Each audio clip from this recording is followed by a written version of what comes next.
I like to believe I'm pretty good at what I do. However, that just was not fair, was it? So, y'all don't notice, but Adam jumped up there to help give a little bit of reprieve between the two of us this time. So I appreciate that as well. Thank you. But as I said, my name is Devin, Canaday, and I am a father. Today is Father's Day, and we are celebrating the role of a father. It's not an accident that Jesus Christ referred to God as the Father, because that image and understanding of a father communicates exactly what that means. A nurturer, a disciplinarian, someone who will hold you and carry you and take care of you, or someone who holds you to accountability and expectation. Someone who's always present, but gives you just enough room to be able to grow and learn. That's the expectation of a father. And contrary to popular belief, what's been put out in the media, in our community, it has been documented.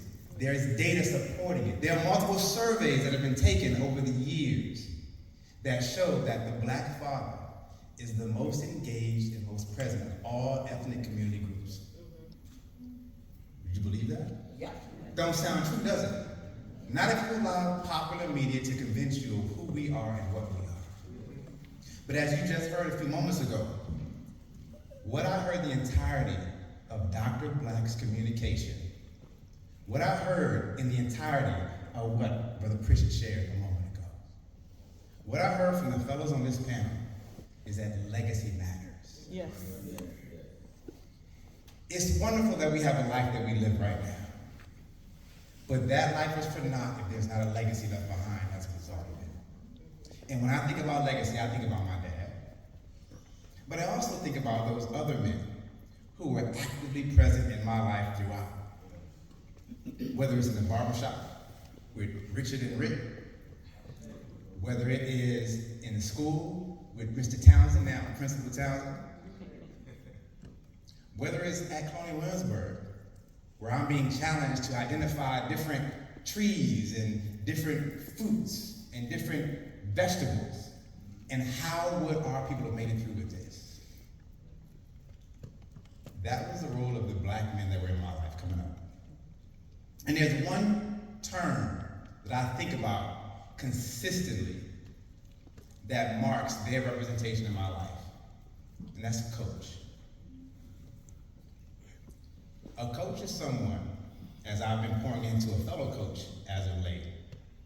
Yes, as a coach, you are expected to help train your athletes in that particular craft. And my particular craft of choice is track and field. However, you're not just a coach. You're also a mentor. You're also a role model. And in many cases, you're also a parent. That's the expectation. Yes, sir. And when I begin to think back through all of my coaches, I think about a Coach Jones, rest his soul. And I remember the first time I met Coach Jones, I had heard of him. I had seen him from afar, but he just happened to be in my neighborhood one summer. I was in 7th grade. And he had a bunch of fellas that I knew personally that ran around my sister, ran around my cousins. They were all in the big old group together. LJ, Huck, Ghost, that's all their nicknames. But if y'all know them, y'all know them, right? But I remember seeing them at the end of the neighborhood. I didn't have anything else going on, so I just jumped in with them. They're all in high school, I'm in 7th grade, 8th grade, and they were cutting yards. So I got in there with them. And I remember LJ had on some headphones and he was weed eating along a fence in one of our neighbors' house. And in the process, he hit a big ground bee's nest. Big swarm around him. He had no idea. All the rest of us took off. Coach Jones said, "That's a man right there." Hey, you can have it, that's what he said. I think about somebody like Coach Overton. Coach Overton saw in me something I didn't even know I had.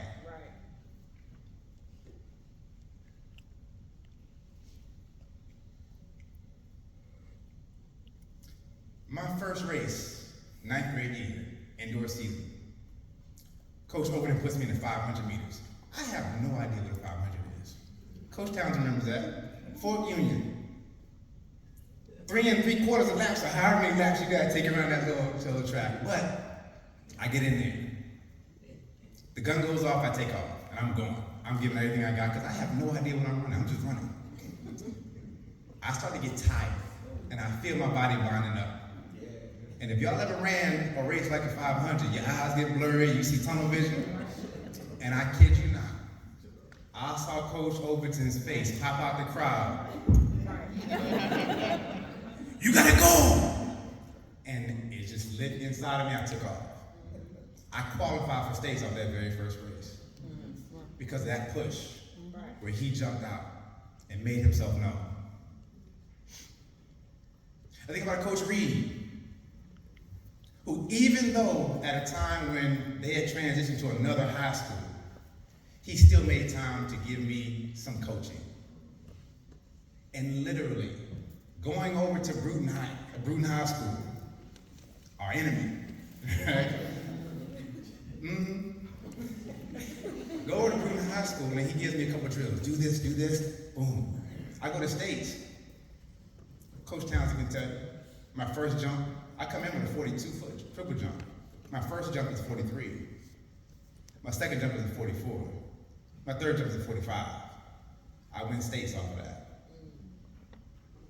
Thanks to Coach Reed, putting something into me to help pull out of me what I didn't know was there. I think about Coach Townsend, and I still refer to him affectionately as Coach Townsend.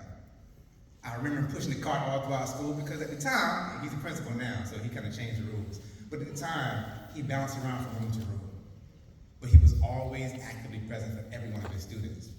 And when we had that division and coaches went to different schools, Coach Townsend covered the gap. He was there for indoor that season. And I made the mistake of running a time trial for the 800 that he never let me forget. He pulled me in a couple times, I won't do it again. But again, he saw something. And he took action on it. And him taking action challenged me to become more than what I thought I could be and would be. Somebody like a Coach Edwards, who I refer to as my godfather, has poured into me multiple times. I'm married to this beautiful woman right now, but before we got married, Coach Edwards said, "That's your wife." We weren't even dating officially yet. Officially. However, upon his first meeting, he spoke that over my life. I see other people in here right now, Laster, Curtis, who are coaches as well.